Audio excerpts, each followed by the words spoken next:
Buenos días, buenas tardes, buenas noches a todos y a todas. Otro episodio más de Expectativas, acá con mi amigo Julio Devido, el número 9, ya, Claro. episodio. ¿Ven cómo va el tiempo?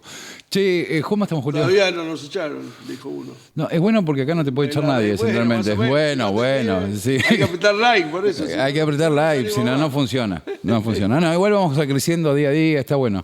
Che, sí, igual suscríbanse, compartan el canal, etcétera. No sobra nada, No sobra nada, ni nadie. en ningún lado. En ningún lado. Che, Julio, bueno, otra semana, esta semana explotó por todos lados. Vamos a hablar de política internacional, vamos a hablar de lo que pasó en el Congreso esta semana, vamos a hablar de las alianzas que se están proclamando en estos días, del peronismo, de la Libertad Avanza, de los radicales que también están un poquito más perdidos que al Sogaray en Cuba. Decíamos cuando éramos chicos, más perdido que el Sogaray en Cuba. Bueno, arrancamos, si querés, con la política internacional, que es el tema que no se habló tanto, ¿no? No se habló tanto, pero fue el tema, para mí un tema muy importante, que es Trump, la carta de Trump que le mandó a Lula. Mandó a varios países carta. En realidad, hubo otro hecho muy importante que fue de alguna manera la fricción, por lo menos la fricción en la buena relación que Trump tenía con Putin. Aparentemente hay una especie de una grabación o una charla que se difundió como la nota en off del Toto con Fantino, ¿no? De eso vamos a hablar en un ratito. Se difundió involuntariamente, en donde él decía que iba a atacar Moscú. De hecho, ayer hubo un ataque con drones a Rusia, a todo el territorio ruso, con drones ucranianos. No sé si eran 30, 40, pero fueron, según dicen los rusos, fueron todos neutralizados. O sea que Europa, por lo menos Alemania, está en pie de guerra, ¿no? ¿Por qué vamos a decir que Ucrania tiene tecnología para enfrentar la guerra? Creo que fabrica drones, pero lo que es la artillería más pesada, la misilística, es toda europea. Alemana, Taurus, me parece que Europa está jugando con fuego ahí. Ese capricho de querer expandir la OTAN, creo que inclusive está teniendo cierta resistencia en los círculos políticos europeos. Vos sabés que yo sigo mucho la política española porque me gusta la experiencia parlamentarista que estos están llevando adelante. No conozco a los demás países, ves alguna vez alguna cosa de Inglaterra. Y de Italia que tienen. O de Italia. Bueno, de Italia es más parecido acá, ¿no? Es más de discurso un poco más agresivo, más áspero. Pero me refería al sistema parlamentario. Es decir, creo que se están rompiendo los viejos pactos. Acá el pacto democrático del 83, claramente, con el triunfo de Milei está detonado. Quizás yo no hay una convivencia, es decir, hay amigo, enemigo. Empieza quizás la ruptura del pacto democrático con Macri, quizás, ¿no? Y con las persecuciones, el lawfare y demás. Sí, hubo más que nada de la violación del Estado de Derecho. El lawfare era todo bastante más claro, menos enredado, menos friccionado, por llamarlo, ¿no? Pero volviendo a Rusia, antes que vos me habías plantado. Pero está bueno porque tienen una correlación, ¿no? Yo te planteé la pelea Lula-Trump, o Trump-Lula. Que también de alguna manera es renuncia a viejos pactos. Siempre se habló de que había un pacto y hacker que le permitieron a Trump en la primera presidencia tener cierta ventaja, no sé si una ventaja, un fraude, poner el nombre que quieras, pero hablemos en términos de ventaja porque el fraude de última no fue denunciado. Ventajismos a través de las redes. Y ese sueño dorado o húmedo de Trump de que él hacía así y Putin cerraba un acuerdo de paz con Zelensky, no se está dando. No solamente la guerra se extiende, sino que simultáneamente al conflicto de Irán con Israel y aprovechando, como decíamos en el programa anterior, la temporada veraniega, Putin está haciendo una ofensiva muy fuerte sobre Ucrania. Alargada innecesariamente, yo creo que la etapa política de Zelensky está terminada. Me parece que es un tema que hay que analizarlo, esa situación de que se va prorrogando un periodo de gobierno democrático y se está vencido en términos de plazo, pero se va alargando por el estado de guerra y son todos mandatarios de alguna manera electos democráticamente y con periodos democráticos en plena desarrollo. Y sin embargo, de alguna manera le dan lugar y espacio a un dirigente que por lo menos está teñida de duda el proceso democrático ucraniano, ¿no? Me parece que Alemania yo creo que tiene un proyecto propio, no digo de expansión, pero decir aquí estamos y marcar la cancha. ¿Quién es la jefatura de Europa, digamos, no? Está discutiendo eso. Un gobierno medio verde anterior, progresista, que era Scholz, y bueno, fue derrotado, no derrotado, hubo un empate en el Congreso que finalmente, con una leve ventaja para Merz, y finalmente lo pudo desempatar, y Merz es el actual canciller, y Rutte es el jefe militar de la OTAN en Europa, que es el ministro de Defensa, muy belicoso, muy belicista. Y muy alineado a Estados Unidos. Que seguimos en la política internacional, estábamos viendo una Alemania, el que fue mismo Alemania, un país desmilitarizado, digamos con heridas profundísimas de la Segunda Guerra Mundial, y con una suerte de renunciar, no a la defensa, pero sí a tener un planteo de conflicto con otro país, nada más ni nada menos con el país vencedor de la Segunda Guerra y que ocupaba casi la mitad del territorio alemán, o más de la mitad, claro, que ocupaba. Había un régimen, a la Alemania democrática, había un régimen que claramente respondía políticamente a Moscú, a la Unión Soviética. Bueno, volviendo al tema, creo que ese viejo acuerdo, ese viejo pacto de Putin y Trump, no digo que se rompió, pero lo veo fisurado por esta ofensiva que está llevando adelante Putin. Me parece que también Trump cambió de actitud después de esta reunión de la OTAN que hubo en Europa, sobre todo cuando no es que cambió de actitud porque se durmió mal, cambió de actitud porque logró imponer, salvo a España, el 5% del Producto Bruto Interno de cada país en el mercado de armamentos, y claramente de los sistemas de armas de los aviones, la aviónica y demás, Estados Unidos es punta en el mundo. Con lo cual tal vez no hace crecer... En misiles, con los misiles hipersónicos que tiene Rusia, hay una cierta siga rusa en materia misilística. Pero el 54% del mercado mundial de armas es americano. Lo que quiero decir es... O sea que logró... ellos van a hacer una transferencia enorme de recursos... De Europa a Estados Unidos. De Europa a Estados Unidos, de los socios de la OTAN de Estados Unidos, que digamos que son mayoritariamente europeos. Pues nosotros, con la política exterior de Milei, parece que somos también socios honorarios de la OTAN. Lo dijo el ministro de Defensa, no lo digo yo.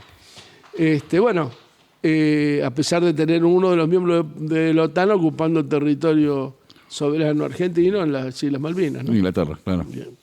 Así que me parece que eso es un tema a tener en cuenta. Toda la semana en canales europeos, hay un canal se llama Negocios el canal, pero habla mucho de geopolítica, tiene muchos especialistas que opinan. Y en la semana el tema de una tercera guerra mundial estuvo muy voceado ahí, hubo muchos programas y muchos especialistas que por línea editorial del canal hablaban de este tema. Pero si hablas de una tercera guerra mundial, me detengo en esto un poquito antes de avanzar con Trump-Lula. ¿Cómo sería la composición de los enfrentados de la tercera guerra mundial? Bueno, aparentemente serían China y Rusia. Y el resto del mundo. Y contra el Occidente, digamos, contra las potencias occidentales. La Segunda Guerra Mundial, nosotros entramos 3 días antes que se terminara, porque Sí, tenía una medida muy inteligente, pues, aparte la doctrina que quedó de la época de Irigoyen de no intervención, que se ha roto por eso es época de rotura de pactos históricos. La Argentina tiene la doctrina de no intervención en los asuntos externos de otros países, internos de otros países. Se rompe primero con Menem eso, ¿no? No, más o menos, sí, nos costó 2 atentados. Tomando como base que los responsables del atentado sean los iraníes, tal cual plantea Una parte de la política, justicia argentina. sí, la justicia argentina, sí. Sí, y digamos en términos de bloques históricos o políticos también, digamos, está más vista de los sectores del antiperonismo. Del antiperonismo, sí. No es que muchos peronistas creen también que Irán tuvo responsabilidad, pero lo cierto es que todo el proceso judicial, y yo ya tengo cierta experiencia en procesos judiciales, fue oscuro, ¿no? Oscuro, amañado. De Galeano, el actual ministro de Justicia estuvo preso aparentemente por romper pruebas, ocultar pruebas de... El actual ministro de El Justicia, actual ministro, ¿no? sí, de un gobierno que es pro Israel en los conflictos de Medio Oriente y bueno, hay muchas contradicciones ahí. La rotura de pactos de alguna manera determina la aparición de nuevas contradicciones que se van a ir resolviendo. Algunas con la política. Para que haya política tiene que haber capacidad de negociación. ¿Qué es lo que está pasando? Lo que pasó ayer en el Senado argentino, ¿no? No hay capacidad de negociación. Antes de meternos en eso, Lula, la carta de Trump a Lula, vamos a decir, una ofensa a la soberanía, política, En ¿no? realidad, es decir, hay una carta a Lula, pero todo deviene del enfrentamiento de Estados Unidos con los BRICS, fundamentalmente con Rusia, China. Y él lo explicita en la carta. Bien. Sí. Pero ahí mezcla, lo pone a Bolsonaro también. Claro, lo hace una mezcla. Estilo Trump. Él avanza todos los pero a ver, la contradicción principal es la participación de Brasil en los BRICS. Y la postura a favor, digamos, en contra de la política militar israelí, o sea, de agresión militar. ¿Cómo es eso? ¿Cómo? ¿En contra de la...? Lula digamos, tiene una posición contraria a Netanyahu, digamos, en términos políticos integrales. Es decir, a un tipo que está sindicado como criminal de guerra, a un país que está agrediendo a otro, más allá de lo condenable que puede ser lo de octubre del 2023. Más allá de eso, uno puede matar 50.000 personas, niños, transformar en trampas mortales el momento de la entrega de la comida y demás, ¿no? Sí,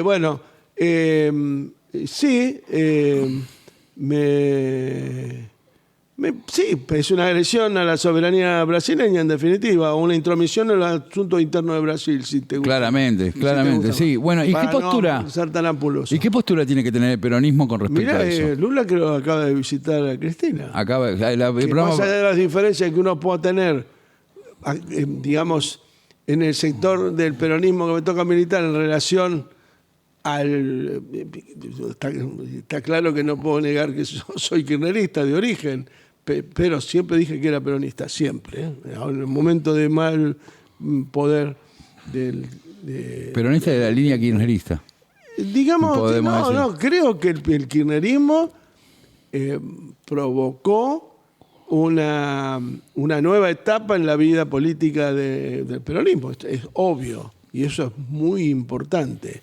Y retomó, en el área que a mí me tocó actuar, esa voluntad de planificar el Estado y planificar la acción del Estado. ¿Qué postura tiene que tomar el peronismo con respecto a lo de Lula? Era la pregunta. Apoyarlo, claramente. Apoyarlo. Claramente. No, bueno, porque a ver. Yo voy a decir, si no estaríamos metiendo en un problema que hay entre dos países, entre dos dirigentes. Reconocer que no se puede, que no puede haber, en función de nuestra propia política, que empezó el radicalismo, fundamentalmente con Hipólito Yrigoyen en la Primera Guerra Mundial, y se continuó como política de Estado, podríamos decir, a tal punto que ni los conservadores que estaban antes de la Revolución del 43 y la Revolución del 43, por un tema geopolítico, declaró la guerra al eje. 3 días antes de... Más allá de las posiciones de Uriburu, todos lo acusan de nazi-fascista, que fue el dictador del año 30. Después a Justo se lo calificaba como un radical antipersonalista y hizo una gran presidencia en términos de marcar históricamente su gestión, como pasó con Roca, más allá de las diferencias profundas que uno puede tener con Roca, y con el propio Justo, sobre todo en el origen de su... fraudulento de su elección. Claro, de su presencia en la presidencia de la República. Bueno, y después vino Castillo y Ortiz. Ortiz y Castillo vinieron, que eran conservadores. Pero se mantenían en la política interna del país, eran igual, pero ninguno de ellos le declaró la guerra al eje. Y había de todo en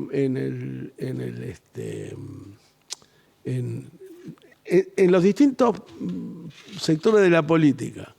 Sectores como, por ejemplo, Roberto Noble, que era un político conservador de la provincia de Buenos Aires, el que fundó Clarín, de origen liberal, el fundador de Clarín, era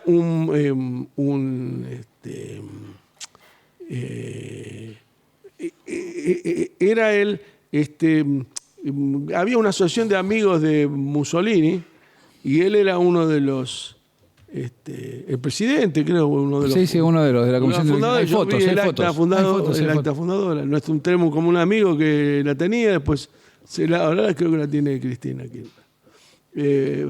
Valdés Eduardo. Lo vi. Lo cual hay que ponerse en aquella etapa histórica, en ese contexto. El contexto nunca lo hablábamos días pasados, nunca se puede analizar para resolver políticamente cuestiones del presente con vistas al futuro. Lo que hay que tener en cuenta es la historia. Ahora, cuando vos analizás la historia, ahí tenés que tener presente el contexto sobre hechos sucedidos.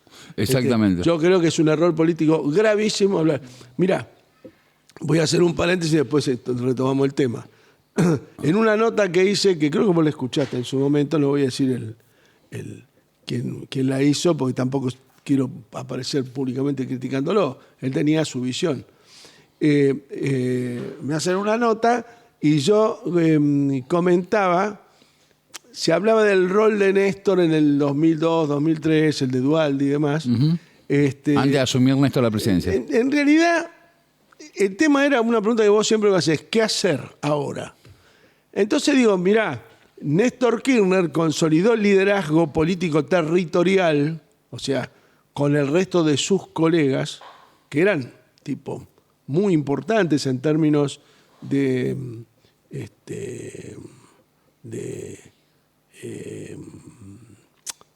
como caudillos provinciales, me refiero a los desarrollo territorial. Estamos hablando del año 2003.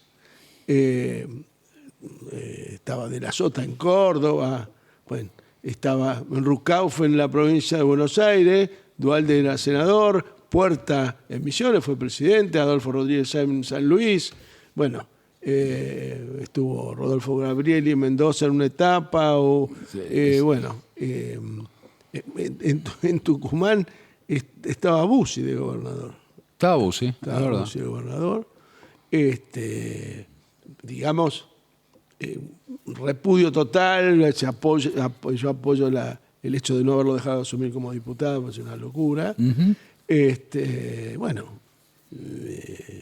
Gildo, Infran, En Formosa. Rubén Marín, que era En La además Pampa. presidente del PJ. Qué gran dirigente en ese momento. Bueno, ¿qué te quiero decir?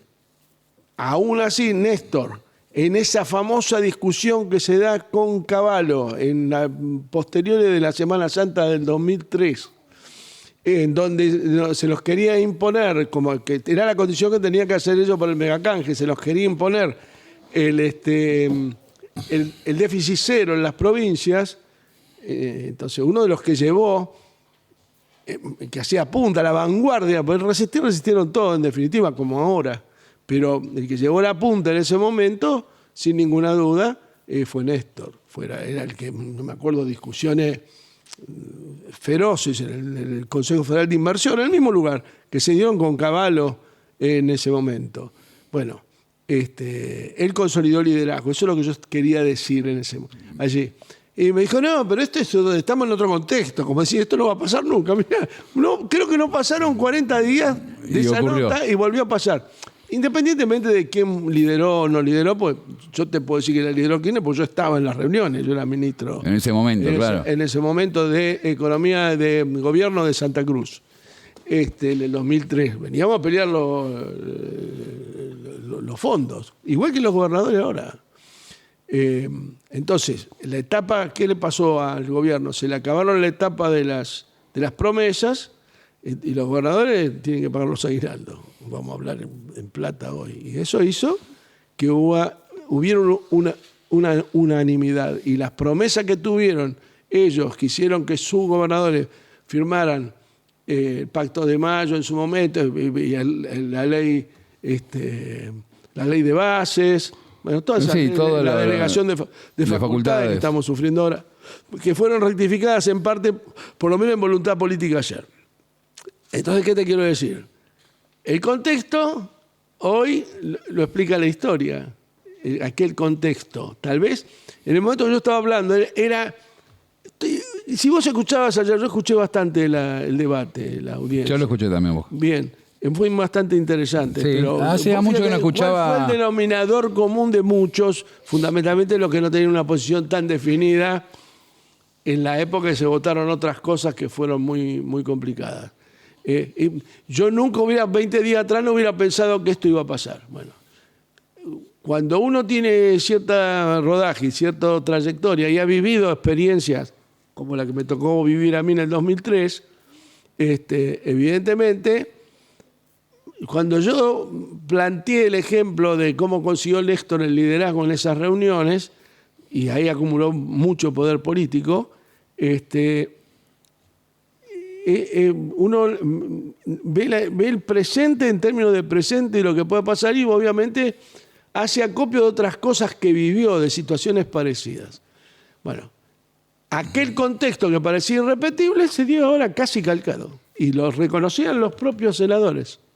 Bueno, ya nos metemos en ese tema. No, bueno, después lo seguimos hablando. No, pero metámonos, vamos y venimos. Bueno, estamos como hablando siempre. de Lula. Sí, bueno, terminemos lo de Lula. Bueno, también nos vamos a meter en otro tema que íbamos a hablar después. Claramente creo que el peronismo tendría que repudiar la intromisión de los asuntos internos de Brasil por parte del presidente de Estados Unidos. Nada más que eso, sin calificar a Trump de esto, sin la caricaturización de la política, ¿no? Porque te digo por qué me parece importante dialogarlo, porque el peronismo, y así ahora mezclo temas, el peronismo acaba de cerrar un frente, Fuerza Patria creo que se llama, si mal no recuerdo, con todos los sectores adentro.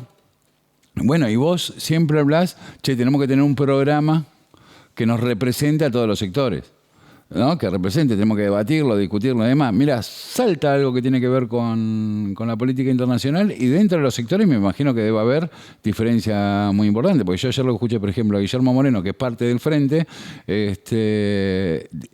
diciendo que Lula o aceptaba lo que decía Trump o tenía que renunciar. Esa visión no creo que pertenezca a todos los sectores del frente, me imagino que no. Mirá, ¿Cómo lidias con eso? Eso es lo que ya hemos hablado del tema famoso de la unidad, ¿no es cierto? Y yo la vez pasada hice de alguna manera una crítica de ese mosaico de dirigentes que yo me encontré dentro de mi partido. El día que estaban por poner preso a Cristina, cuando en realidad yo creo que cada partido tendría que haberse manifestado por su lado y luego ir todos juntos en encuentro ecuménico posterior, pero no generar... eso evita que se generen debates que a lo mejor era necesario en el partido y aparte era a lo mejor necesario tener una puerta cerrada y después sacar un comunicado. Pero bueno, creo que cuando vos...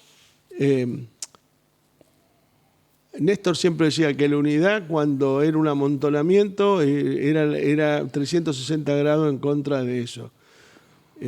Yo ya dije y que si, en este programa, por eso no lo puedo desmentir ahora, que si la unidad era leída como un acuerdo de cúpula, por no decir como un contubernio, que es una palabra difícil, mejor no todo lo recepciona. Es un término que no es un término usual, vamos a hablar en común. Creo que si la gente lo aprecia como un acuerdo de cúpula, se va a complicar. Y claramente a mí me parece que uno de los artífices del acuerdo fue Máximo, ¿no? Y sí, claramente. Y si, bueno, Cristina, además de la que conduce el espacio donde él está, es la mamá. Y uno de los que está en el acuerdo, yo también lo escuché, plantea las cosas que planteó Lula. Yo no quiero hablar de Guillermo porque de último es amigo personal. No, pero no es personal igual, representa claramente. No comparto para nada fundamentalmente la visión del mundo que él tiene, ¿no? No, pero claro... de la verdadera política, como decía Perón. Yo soy amigo de Guillermo, lo quiero mucho y demás, sí, pero ahí yo tengo una diferencia fuerte con respecto... No, fuerte, no, profunda. Profunda y fuerte con respecto a su visión de Estados Unidos. No sé cómo lo estarán viendo el resto de los integrantes. No sé si todos piensan lo mismo. Creo, por lo que lo he escuchado a Máximo hablar, me parece que no es la filosofía de él. Y además fue una visita de su madre estando detenida, con lo cual, siendo presidente de otro país, de un país que es una potencia mundial, la octava potencia del mundo, claro. No estamos hablando de una estupidez.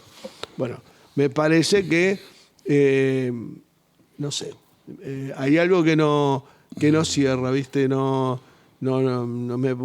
que la unidad, cuando aparecen estas muestras de tanto y tan profundo disenso que yo creo que debe haber en relación a estas conversaciones, o a estas expresiones, como la que tuvo Guillermo en relación a Lula, no sé. Lula, tuvo algunos inconvenientes últimamente con el Congreso. Y eso se da por propio del desgaste y demás. Quiso sacar una ley muy progresiva en materia impositiva. Atacando al sistema financiero, digamos. No quiero decir que es buena, digo que es muy buena, si lo hubiera podido sacar. Bueno, no estuvo. Bueno, ahora, si vos me preguntás si Trump lo ataca porque le fracasó la ley, no, lo ataca porque le está pegando a su aliado, es el que compite con su aliado principal en la octava potencia del mundo, que es Bolsonaro. Exactamente. Creo que no me parece que no debe estar muy bien asesorado en relación a la figura de Bolsonaro, que no tiene estructura partidaria, digamos, representa un sector de la burguesía brasileña que a partir de su crecimiento económico se ha, como decimos acá, gorilizado, ¿no? Así que, bueno, me deja una enorme inquietud y duda respecto a la consistencia ideológica de la unidad, me parece. Con respecto a eso. Y termino con Bueno, pero creo que es lo más relevante, ¿eh? Después, que Moreno dice cosas habla de América para los americanos, que nosotros tenemos que mirar al norte, que Trump es peronista. Bueno, eso no. Eso claro. Pero no lo comparto en absoluto. Y en lo particular, A mí lo que me jode es el imperialismo norteamericano, no Trump. No, Trump la persona. Por ahí, hablamos. Che, tiene casi 80 años, un tipo grande, no me parece. Y Trump no pasa por ahí. Trump, en tanto el emperador del imperio, digamos, jugando con lo que acabas de decir vos del imperio norteamericano, ¿está mirando al patio trasero, que seríamos nosotros, fuertemente? Bueno, ha hecho como una suerte de... creo que hay un apoyo enorme si el gobierno no hubiera tenido la ayuda del Fondo... Si el Fondo Monetario tuviera que aplicar su reglamento, yo creo que este gobierno, por lo menos en términos de la formulación de esta política, en términos políticos estaría terminado, más allá que pudiera terminar su periodo, ¿no? Si no hubiese recibido el apoyo de Trump tan fuerte. Yo ¿no? creo que de todas maneras apurar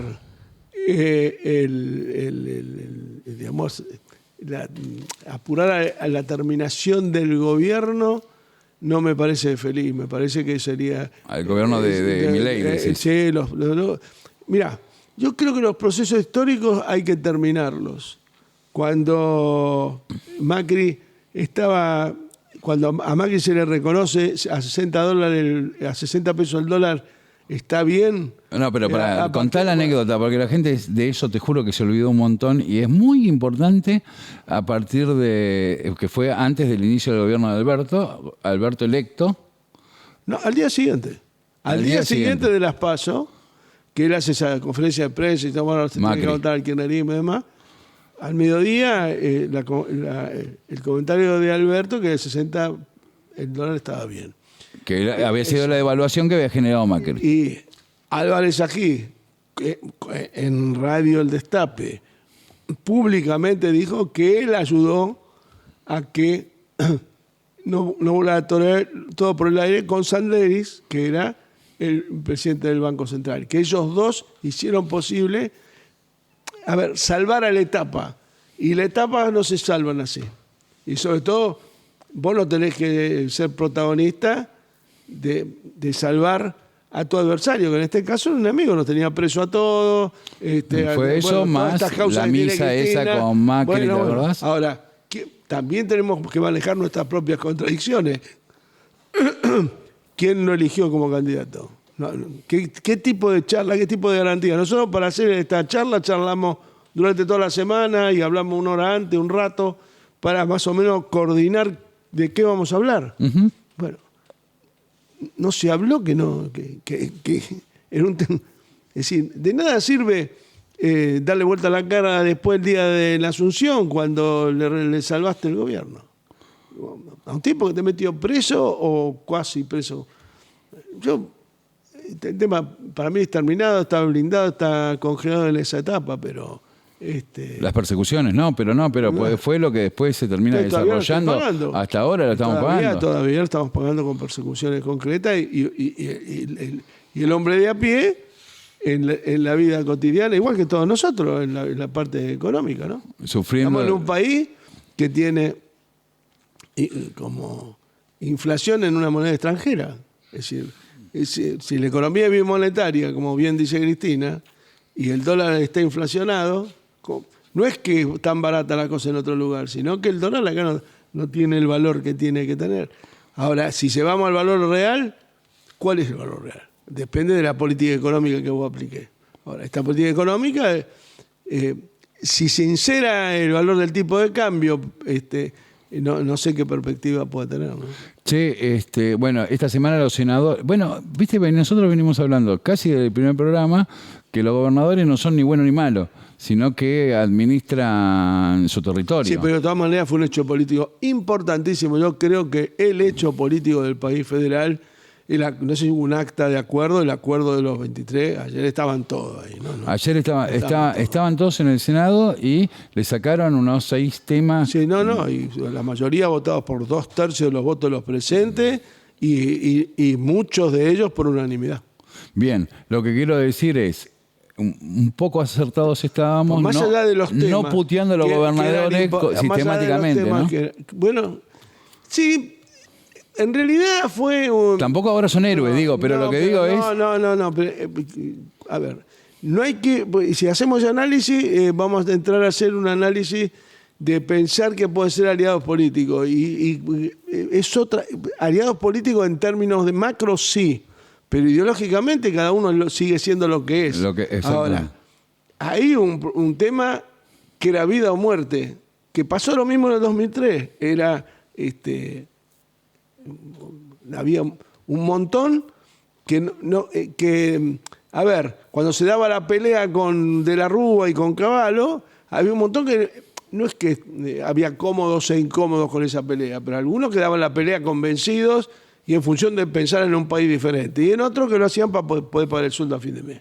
Esta es la verdad.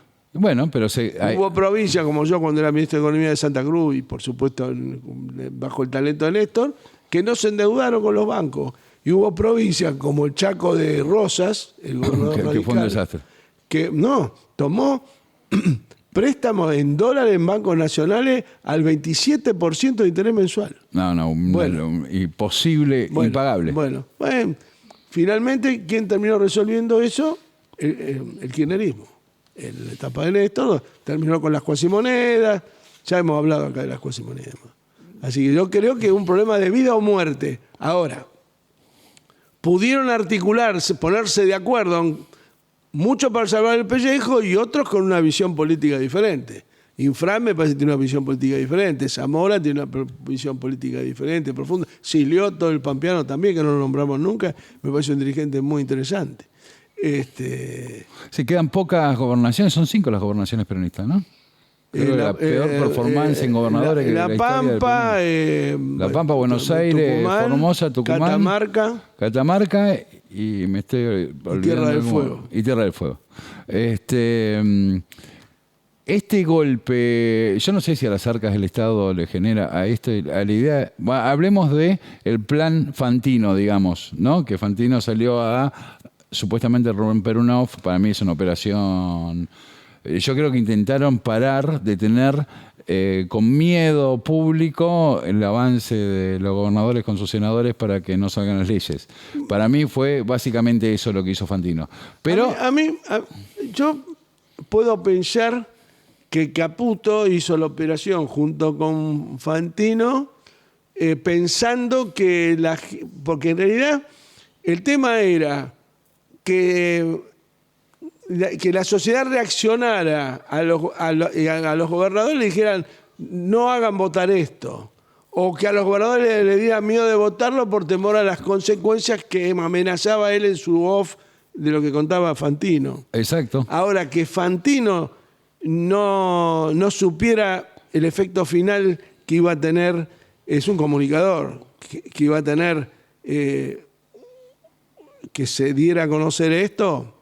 Me parece que es muy ingenuo, yo no creo eso, no lo conozco de público, igual por lo que uno ve, como lo conoces vos, todo, desde cuando era el locutor de periodista deportivo. Pero sí, la mejor versión de lo que yo digo es... No sé. No, la mejor versión, porque después se transformó tenía una mesa judicial en su programa de televisión. Yo no me olvido de eso. No era judicial, era de inteligencia. De inteligencia, bueno, pero eso no hay que olvidarse porque son tipos que operaban en función de meter preso a los compañeros, por ejemplo. Yo eso de Fantino no me lo voy a olvidar nunca porque ahora después te lo invitan a diferentes canales, medio compañero, qué sé yo, y dialogan con él. Yo la verdad, a mí Fantino me pareció un operador siempre, por lo menos en esta última etapa, de Macri en adelante, un operador de la... En política... De la inteligencia política. La heterodoxia hay que saberla manejar. Allá está el agua.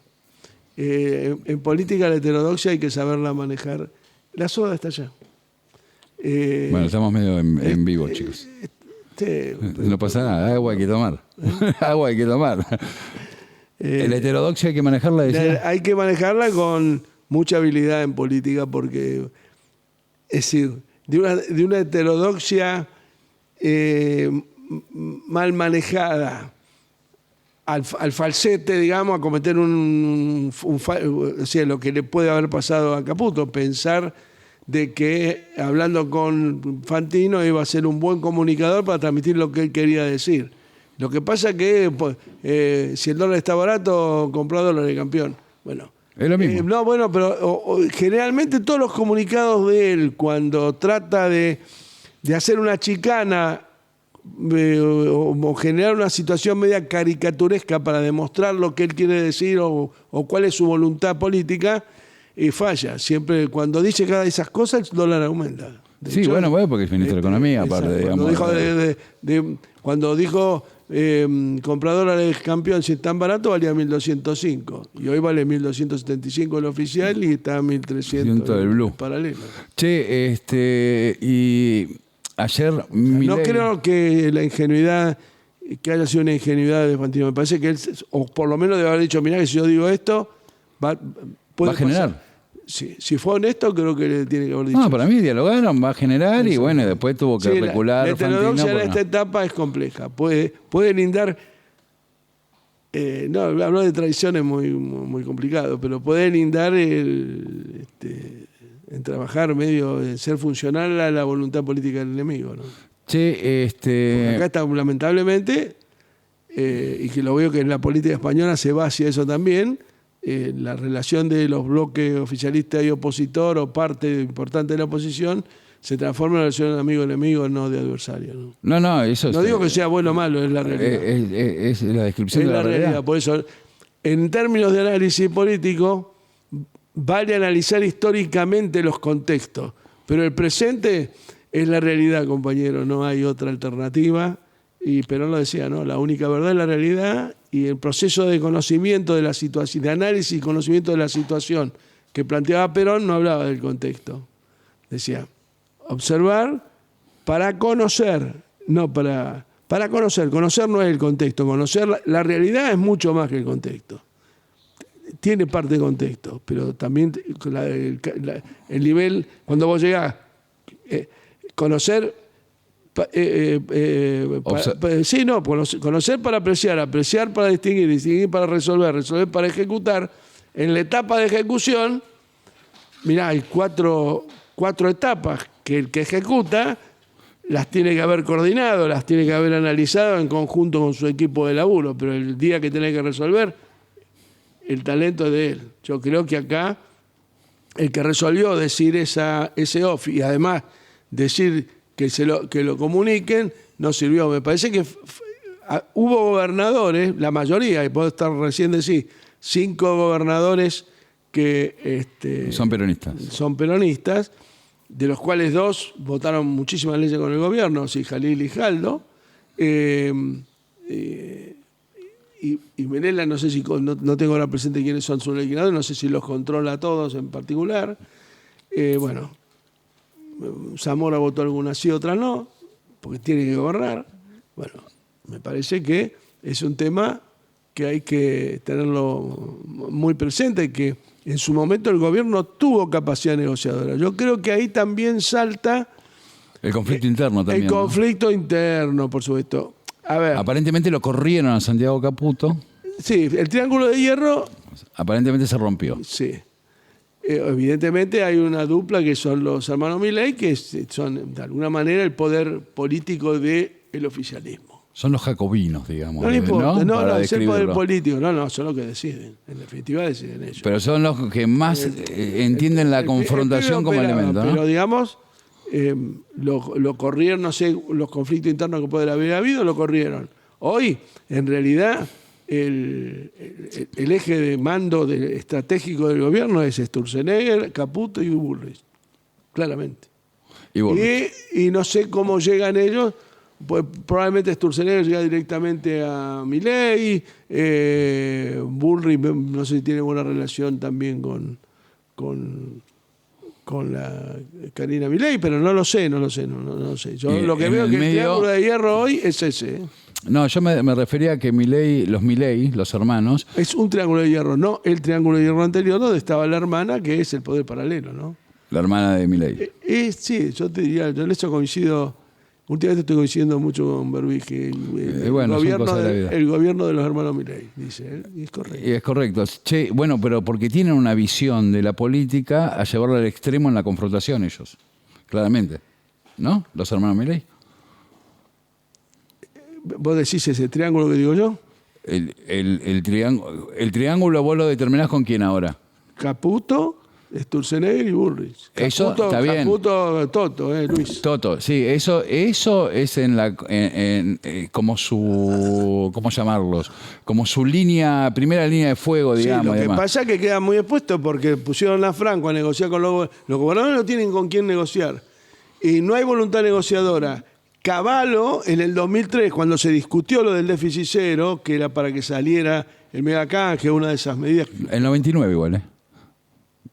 Bueno, hubo una medida que le falló a De la Rúa, que finalmente después el Fondo Monetario no lo apoyó, necesitaba una pata y la gente retiró el dinero. 2001, perdón, 2001. 2001. Claro, no, 99 asumió. Claro, 2001, cuando en la vuelta de Caballo. No, te digo, yo fui testigo de esas reuniones. Yo te digo, desde la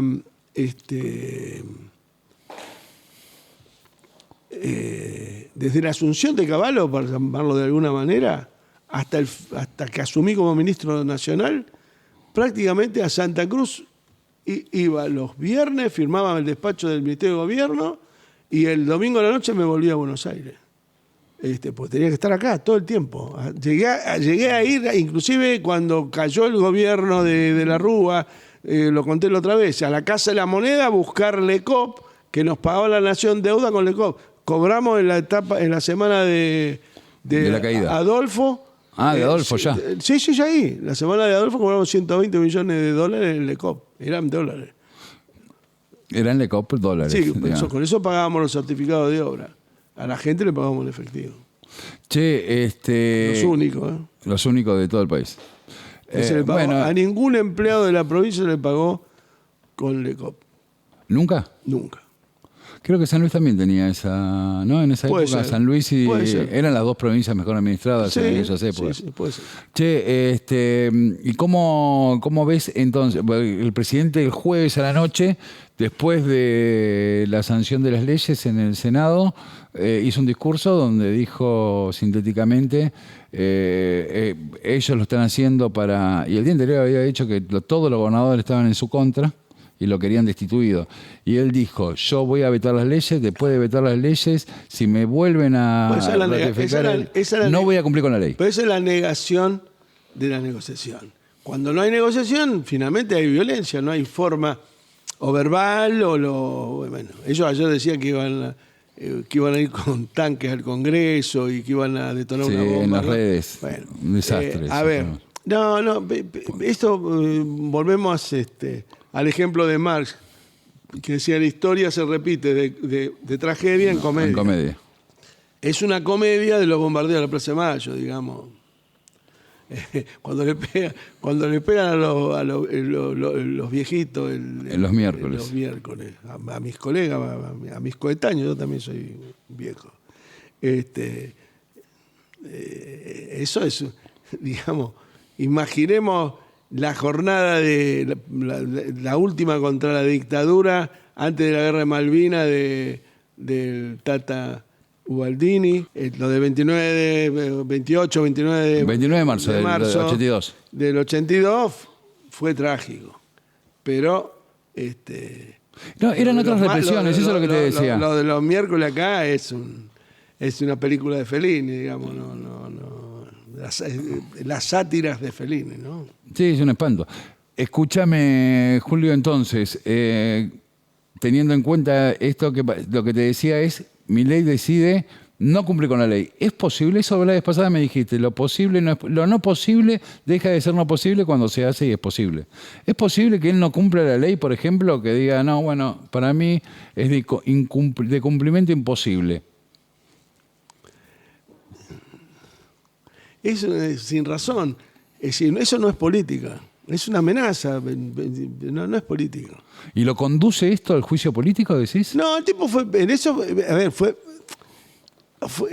no digo astuto, pero él planteó de que no creo todavía. Es muy difícil adivinar cómo se van a devenir las cosas. Él dijo que él, por 400.000 a uno, lo iba a vetar. Bien. Y que después si se lo ratificaba el Congreso, lo iba a judicializar. Y dice, bueno, si la justicia lo resuelve rápido, cosa que no es habitual, tampoco es un gran problema, dijo. Y después yo, en diciembre, los arraso. Porque él dice que va a ganar las elecciones. Obvio, el argumento político que da él es que va a ganar las elecciones de octubre. Sin embargo, yo lo que pienso, yo hacía algunas cuentas, ponerle que él saque, no importa quién sale primero o segundo en las elecciones, pero ponerle que saque 35% de los votos, lo que hace él es consolidar el voto de lo que se denomina la derecha, porque él le va a sacar a su grupo, hay que ver la cantidad, a su grupo de pertenencia, que es la derecha, digamos, el PRO y demás, digamos, el PRO, que él lo absorbe, Sí, lo que pasa es que van a sacar la misma cantidad de legisladores. Eso es lo que quiero decir. Sucede que tras el momento azaroso que está pasando el gobierno, por ahora es azaroso, digamos, porque vamos a convenir que aunque aplicara si aplicara las leyes que salieron, tampoco es una bancarrota, no vamos a estar ni mucho peor ni mucho mejor de lo que estamos. Pero él no lo va a hacer porque no quiere perder. Se sienta puede mandarlo a Franco a negociar con Kicillof, dice, mirá, lo de Bahía Blanca te lo mando en 10 cuotas, en 20 cuotas. Lo resuelve. Hay forma de resolverlo. Lo que no hay voluntad política de resolverlo. No quiere que le doblen no quieren que haga nada que... primeramente, él detesta el sistema de reparto de la jubilación. Lo ha dicho públicamente. Entonces, él lo que está buscando, inclusive con los golpes a los viejos y todo lo demás, es degradar a tal punto la protesta, que ya esté desgastada la protesta, que la gente no le alcance ni para comprar una aspirina, que finalmente las AFJP caigan como del cielo, claramente. Sí, bueno, se conformaron las alianzas esta semana que pasó. Sí. ¿No? Por un lado vas a tener a... Sí, hay un ausente enorme en esto que son los candidatos, ¿no? No hay candidatos todavía. No, por eso. Ahí. No hay candidatos. Sí. Pero sí las alianzas. Con la pregunta. Entonces, yo lo que digo es, ya está el peronismo con sus alianzas, con todos los sectores adentro, está el PRO con la Libertad Avanza, claramente van a ir juntos, no sé en qué condiciones tampoco, y los radicales que están en una especie de frente con... Monzó, Schiaretti, Manes, y algún sector del radicalismo que también ahora tiene un conflicto ahí adentro. La ancha avenida del centro. Los radicales están por, no sé, la provincia de Buenos Aires no está de acuerdo. El espacio que ocupó Massa en el 2013. Es el espacio que ocupó Massa. Ojo, cuando digo el espacio, no hablo de la magnitud, hablo del espacio. La avenida del medio puede tener 5 metros de ancho o 200 metros. Hay que ver. La moneda es todavía en el dedo del que la va a tirar para que empiece a dar vuelta. Es verdad que eso lo representó Massa hasta el 2019. Sí. ¿Okay? Se conforma el Frente de Todos. Hasta el 2019 Massa era la vereda del medio, digamos. Hasta el 2013. A partir de 2013 hasta el 2019, digo yo. Fue él construyendo la vereda del medio. Bueno, se rompió en el 2019, cuando en el 2019 él ingresa al Frente de Todos y cambia su visión, digamos, con respecto al tema. ¿Cómo ves el tablero electoral en función de todo esto? No, es muy prematuro. Yo lo que veo, primero, una vez que estén los candidatos, yo no veo candidatos egregios, tipo que sean determinantes, que tengan todos los votos. Me puedo equivocar, todavía vamos a verlo. Vamos a ver cómo se desarrolla. Claro, pero... es producto del misterio y de la lapicera, claramente, a esta altura. Porque no tenés una Cristina, eso es lo que decimos. Antes era Cristina como candidata. Que vos decís, Cristina, sí, era claramente una fuerza. A ver, el nombre, ¿quién lo eligió? ¿Massa, Catopodis, Kicillof o Cristina? Y bueno, Cristina, claramente.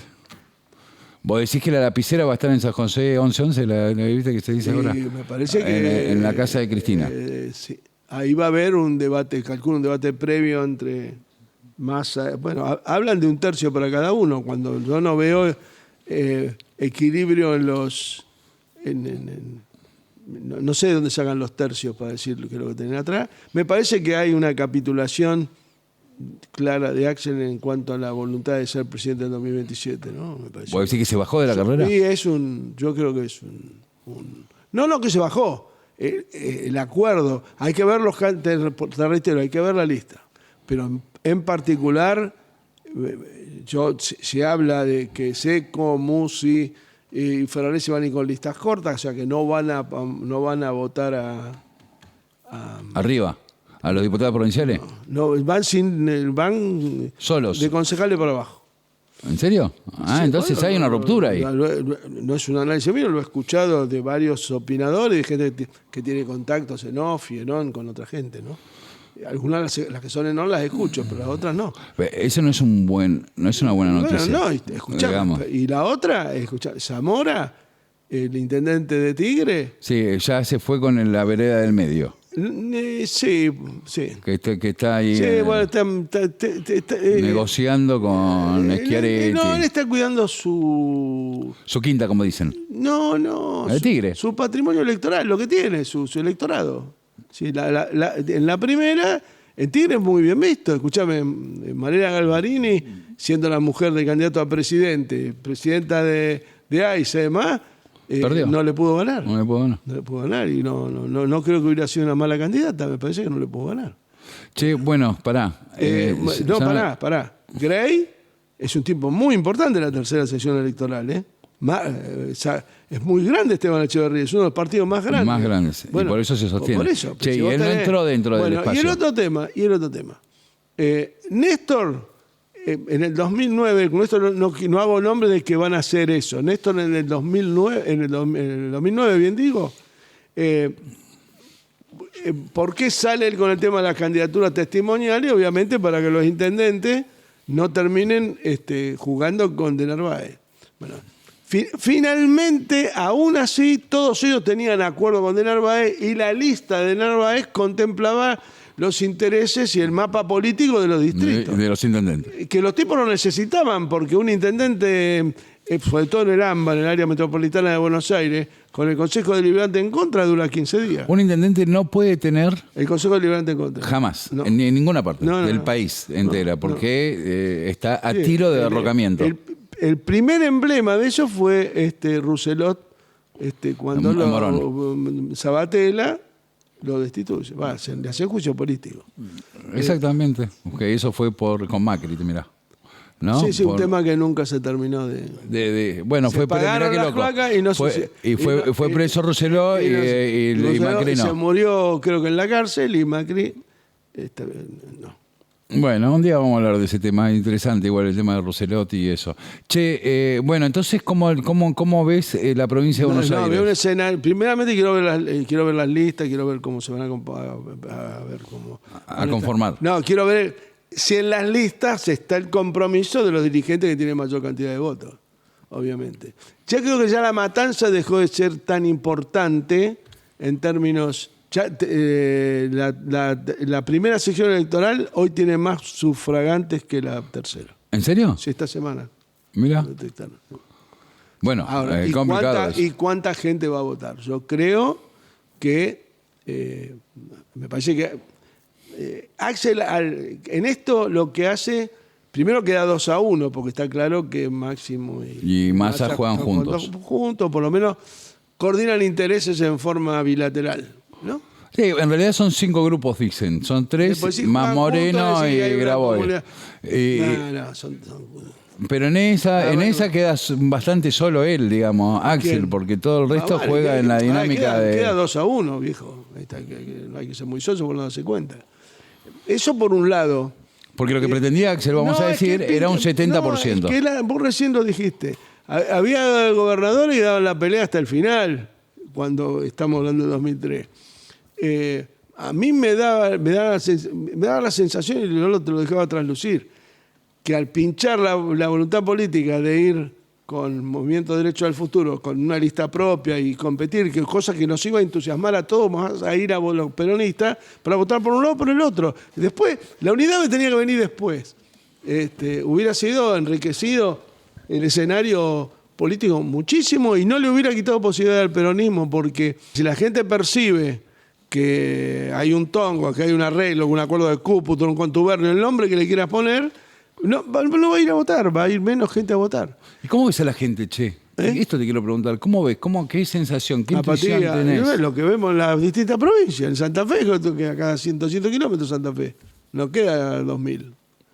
Apatía. No van a votar. Ahora, donde se milita, donde las listas son producto de la militancia, del trabajo, de alguna manera, y fundamentalmente, la lista, no hay problema que esté armada por alguien, pero que alguien tiene que tener una conducción que sea indubitable, que la conducción tiene que ser sólida. Ahora, cuando hay soluciones, o no soluciones, cuando hay diferencia, hay divergencia, que nadie puede jugar en el proceso preelectoral, evidentemente la cosa se cae. En Formosa votó el 70% de la gente. Sí, sí, Bueno, y con un pero triunfo Gillo extraordinario. inauguró 30 obras en el último mes. Y Claro. se caminó la provincia 500 veces. Vos lo llamabas cualquier día, yo tengo bastante contacto con él habitualmente. Cualquier día que lo llamás estaba en un pueblo distinto inaugurando algo. Inauguró el centro, un hospital materno-infantil que es el más grande del interior de la Argentina, seguro. Hay gestión y hay militancia. Bueno, Sí. y acá no veo nada de eso. No estás viendo se junten milita- 3 tipos en La Plata a definir qué es lo que tenemos que votar y a definir nada más ni nada menos que la unidad. Y parte de un movimiento que le iban a poner peronista, le pusieron Fuerza Patria, está bien, el nombre no es malo, pero digamos, la que le puso el nombre la visitó Lula hace una semana y Moreno, que está en la unidad, dijo que es decir, que Lula debería pensar En renunciar. no sé si sería Dijo tan de renunciar. bueno, pero bueno, son palabras. Pero se puso del lado de Trump. Olvídate después lo que dijo, no importa. Eso, no sé si nos va a afectar, porque no sé cuánto puede sumar y no sé cuánto puede restar esto que dijo, no lo sé. Pero no, ahí te das cuenta que nadie conduce, como dicen ahora, el colectivo. Como dicen ahora, pero Sí. igual no es una expresión fea, viste que es linda el colectivo por el bondi, me imagino Sí, yo. bueno, nada más. Siempre me imagino un colectivo. Che, Yo le decía Bondi. bondi, le Sí, decía. todo. Cuando, para ir terminando, ¿viste la serie de Menem o no? No, yo voy a empezar a verla ahora. Yo vi los 2 primeros capítulos, ponen el ¿Cuántos capítulo y medio. capítulos son? 6 capítulos. Sí, la voy a mirar. Baraglia me gusta, no sé. No, él está muy bien. Yo no, viste que como soy del palo audiovisual, No no puedo critico la cuestión estética ni la forma de narración, cada cual. Pero, digamos, es mirable, digamos. No, está muy bien hecha. De hecho, bien. está bien hecha. Te puede gustar o no estéticamente, después cada uno le gusta. Yo o vi no. un tráiler. Lo que me pasa es que lo único que sí a mí no me gustó es que le falta contenido político. Parece que Menem surge de él mismo y nada más que él mismo, que no había, que la campaña fue. Eso me parece que no estuvo bueno. Que le falta como nada, que no había gremios apoyando a Menem, ponele, que no había organizaciones políticas apoyando a Menem, o había todo eso, ¿no? Que el tipo fue, alquiló River y llenó River porque sí. Había toda una Y construcción. además dando es vuelta. una cuestión de marca una cotidianeidad más que el proyecto político de. No, ni lo muestra el proyecto político de Menem. Es por lo menos lo primero. Por eso las características personales de él. Únicamente. Y es rara, eso no me desagradó, pero que le mete mucha comedia en el medio, ¿viste? Juega mucho con la Y comedia. bueno, había parte de eso. Bueno, eso por eso no me desagradó. Bueno, porque Menem era un personaje De novela. de novela. De novela. De novela. Y juega De novela, con no esa. quiero decir de comedia, de novela. De novela, sí, un personaje Muy particular. Con muy particular. un sentido del poder. No, admirable. y una de las personas más carismáticas que yo he visto en mi vida. ¿Vos lo viste? ¿Lo Y la conociste personalmente? y la decisión táctica, sí. ¿Y cómo era en persona el tipo? Extraordinario. El tipo te daba la mano y te miraba de una manera que esos 5 segundos el tipo estaba con vos. No estaba pensando lo que iba a hacer y a quién me iba a saludar después. Pero con todos era igual. Muy cálido, muy. Además, a Néstor lo respetaba mucho porque entendía, o sea, lo tenía como un adversario en cierta manera. Porque Néstor pero le entendía pegaba, la sí. capacidad de lucha y la voluntad de construir poder que tenía. Yo no me voy a olvidar nunca en uno de las... te lo conté alguna vez.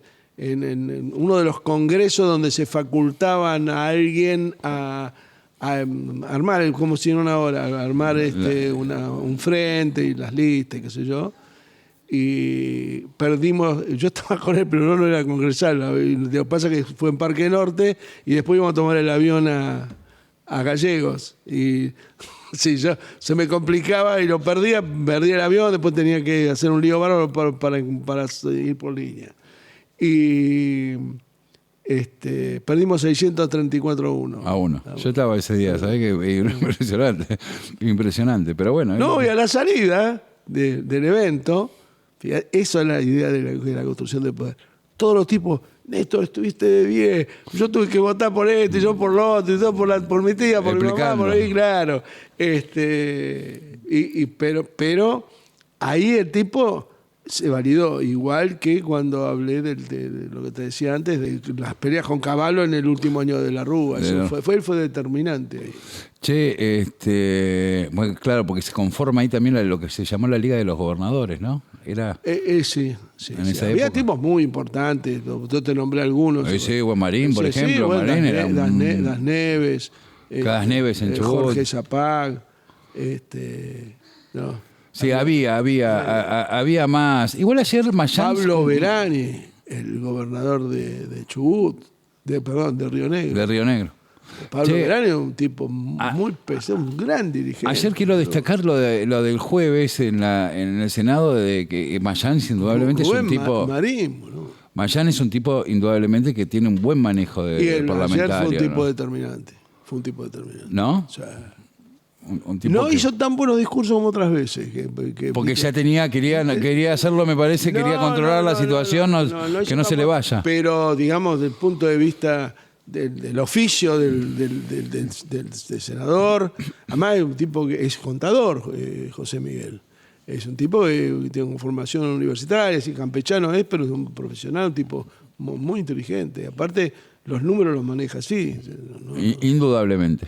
Che, bueno, libros para recomendar. Y ahora Esto la gente pregunta un montón, ¿eh? Le gusta este tema de que... Y no sé esta semana qué decirte, porque no. Normalmente pienso un rato antes, ahora me perdí. ¿Alguno cuando estuviste preso que te haya impactado? No, bueno, Crimen y Castigo, el de Dostoyevsky, me pareció un libro espectacular. Además, ¿Y ese lo leíste estando preso? Pobre, un doble valor, sí. Gran libro, Crimen y Gary Castigo, Paz, ¿no? el de Tolstoy también es muy lindo, muy entretenido, es un escritorazo, boludo. Che, y cuando estabas preso, ¿leías mucho más? Sí, todo el tiempo. Todo el tiempo, ¿no? Sí, Es como un cable a hacía tierra. Gimnasia y leía. Es como un cable a tierra leer. Sí, y hablábamos con Fernando Esteche, que me mandó y que está muy contento, que le gusta el programa. Los rusos, Tolstoy Me encanta. es muy agradable para leer. Dostoyevsky es más... Y Chekhov también. No, de Chekhov no leí nada. No, Chekhov es exquisito, ¿eh? Y aparte, es como si estuvieras leyendo a un tipo que está vivo. ¿Viste? Son tipos que tienen permanencia. Que tienen permanencia, ¿no? Eso es No, y otra autora que también veíamos mucho cine húngaro. Hay una no me acuerdo el nombre de la película, pero seguramente Fernando se va a acordar. La traía Florencia Prego, la compañera de Fernando. Ella nos proveía de películas del este europeo, El Globo Rojo, ¿no? ¿Globo Rojo? Hay una de Costica, ¿puede ser? Kusturica, algo de las mandarinas. Ay, no me acuerdo. Extraordinaria. Un buen director, Kusturica. Kusturica para mirarlo. Disruptivo. Es un serbio. Es serbio. Claro. Che, bueno, te decía, Almudena Grande. Imperdible. Corazón helado. Es un librazo. Él es largo, pero es un librazo. Almudena Grande, Corazón helado. ¿Cómo se llama ella? Almudena Grande. Almudena Grande. Se murió hace poco y le hicieron un gran homenaje en la cancha del Atlético de Madrid, porque ella era republicana, claro. Y después tiene otro, puedo decir, después la otra semana te voy a dar bien todos los nombres, pero Inés y la Alegría es un librazo también. Están todos en el ámbito de la guerra, cuentos de la guerra civil Española. Sí. Y Los pacientes del doctor García. Está muy bueno también. Y hay una serie en la televisión. Che, ¿y Y qué? el otro, Las 5 bodas de Manuelita. Un librazo. Bueno. Te hace emocionar. Almudena Almudena es tiene buena. una fuerza. Ahí está. Porque Dostoyevsky te conmociona, pero tiene una profundidad. Almudena te emociona todo el tiempo. Muy, muy buena y muestra lo que hablábamos el otro día del Todo fluye de Vasily Grossman, ¿no? Las miserias y las cosas hermosas que tiene la naturaleza humana, ¿no? Che, ¿y vos leías cuando estabas preso, leías más que ahora, por ejemplo? Sí, ahora estoy leyendo menos. Porque no... No, pero leo. Siempre tengo un libro que lo tengo mirando. Che, ¿y a qué hora? De última leí, en los últimos 3 meses, leí 3. Bueno. Leí Días Malditos, el de Mariano Hamilton, que lo recomiendo mucho también, de los días que van desde prácticamente el bombardeo a Plaza de Mayo hasta la caída de Perón. Es muy bueno, muy fidedigno y está novelado, con lo cual va con ritmo. Le aparecen los diálogos de Perón con Cook, todo muy interesante.